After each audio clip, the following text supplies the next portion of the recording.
Question number second देखेंगे। देखने में थोड़ा डरावना लग रहा है लेकिन बहुत सिंपल क्वेश्चन है, डरना नहीं है। जैसे मैं बता रहा हूँ वैसे करते चलो, बहुत आसानी से समझ में आ जाएगा। ठीक है, इसमें हमें दो रेक्टेंगल दिख रहे हैं। ठीक है, ध्यान से देखो, दो रेक्टेंगल। एक रेक्टेंगल ये रेक्टेंगल ही तो है। देखो ये रेक्टेंगल, ये मेरा अपना तरीका है समझाने का रेक्टेंगल की फॉर्म में, और जिनका जो है उससे मुझे मतलब नहीं है, मैं अपने तरीके से पढ़ा। और एक ये रेक्टेंगल, ये दो रेक्टेंगल दिख गए। ठीक है, तो रेक्टेंगल में आमने सामने की साइड क्या होती है? पैरेलल होती है, मतलब ये पैरेलल है और ये तीनों पैरेलल है। तो एक काम करते हैं, पहले इसका इक्विवेलेंट निकाल लेते हैं। तो क्या लिख रहा हूं मैं, ध्यान से देखो, R1 and R2 are in parallel, so their equivalent.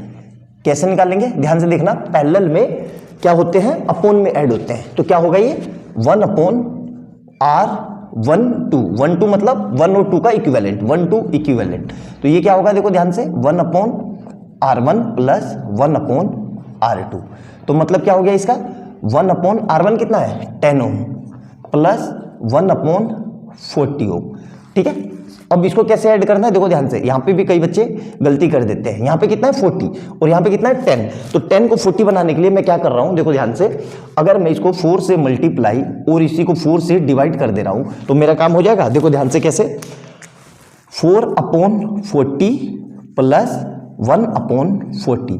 और अभी मैंने बताया था इससे पहले वाली वीडियो में कि डिनोमिनेटर सेम हो तो न्यूमरेटर सीधे सीधे ऐड हो जाते हैं। तो यहां से आंसर कितना आ गया मेरा? यहां से आ गया मेरे पास 4 प्लस 1/40, मतलब कितना आ गया? 5/40 ओम। क्लियर है यहां तक? मतलब ये क्या है मेरा? 1/R12 equivalent. क्लियर है, मतलब 1 और 2 का इक्विवेलेंट। अब इसको पलट दो तो क्या आएगा? R12 equivalent is equal to कितना आएगा? देखो 40/5, मतलब कितना आ गया? 8 ओम। मतलब इस पूरे का इक्विवेलेंट कितना आ गया? 8 ओम। क्लियर है यहां तक? ध्यान रखना। अब अगला देखो, इसको मिटा देता हूं क्योंकि ये समझ में आ गया होगा। ठीक है, याद रखना कितना है? 40 ओम। ठीक है, अब आ जाओ इस पे, अगले वाले पे। ठीक है, अगला वाला कौन सा है? R2 R3 R4 R5। मतलब क्या लिख रहा हूं? R3 R4 and R5 are in parallel, so their equivalent. तो इसका इक्विवेलेंट कैसे निकालेंगे? 1/, ध्यान से देखना, R ऐसे लिख लेना, 3 4 5 इक्विवेलेंट, मतलब 3 4 5 है इक्विवेलेंट। वो क्या होगा? 1/R3 plus 1/R4 plus 1/R5। Clear है? अब कुछ नहीं करना है, यहाँ पे वैल्यू रख दो। 1/ कितना है ये? 1/30 प्लस R1/20 प्लस 1/60। ठीक है, ध्यान से देखना। अब 30 20 और 60 तीनों का एलसीएम कितना आएगा? 60। तो क्या कर रहा हूं मैं? ध्यान से देखना, इसको 60 बनाने के लिए मैं क्या कर रहा हूं? 3 से मल्टीप्लाई और 3 से डिवाइड। ठीक है, और इसको 60 बनाने के लिए क्या कर रहा हूं मैं? ध्यान से देखो, 2 से मल्टीप्लाई और 2 से डिवाइड। क्लियर है यहां तक?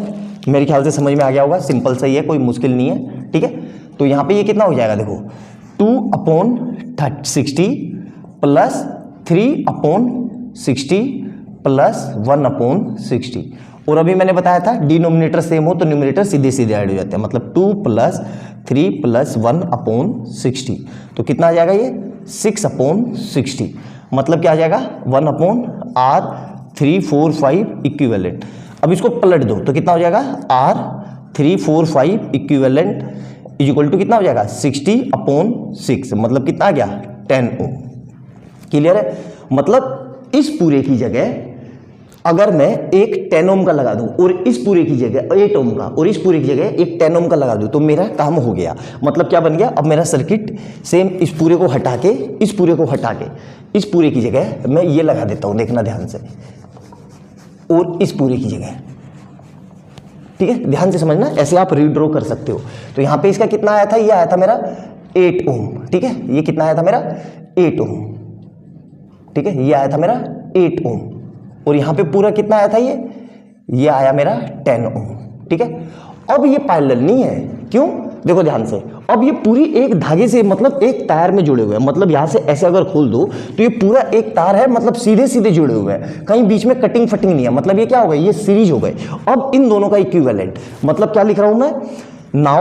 Now R12 equivalent and R3, 4, 5 equivalent are in series. किस में होगा ये? सीरीज में।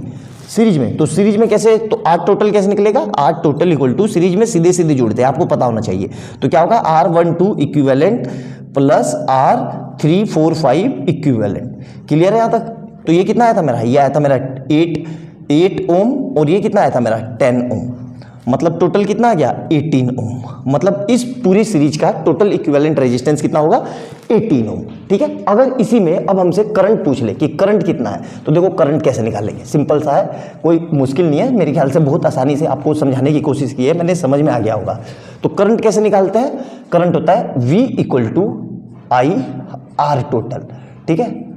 V कितना है? V हमारे पास दिया हुआ है 12 वोल्ट, और I पता नहीं हमें, I निकालना है। और R टोटल कितना है हमारे पास? 18 ओम। ठीक है, 18 ओम। अब ये कहाँ जाएगा? डिवाइड में, मतलब 12 वोल्ट अपॉन 18 ओम। तो ये कितना आ जाएगा? I। तो I कितना आ गया मेरे पास? I equal to 0.666 ampere. तो ये इसका करंट भी निकल गया। तो दोनों इसमें पूछा नहीं था, लेकिन मैंने निकाल के दिखा दिया ताकि आपको किसी भी तरह की कोई दिक्कत ना हो। समझ में आ गया होगा। बहुत सिंपल सा क्वेश्चन था, अच्छे से, देखने में ही मुश्किल लग रहा था। स्टेप बाय स्टेप जैसे मैंने आपको समझाया वैसे ही आप एग्जाम में भी करना, आपको कभी गलती नहीं होगी। अच्छे से एक एक बात जितनी बताई मैंने उसको नोट डाउन कर लेना, और वीडियो अच्छी लगे तो लाइक एंड सब्सक्राइब कर लेना। करते हैं अगला क्वेश्चन, नोट डाउन करो इसको।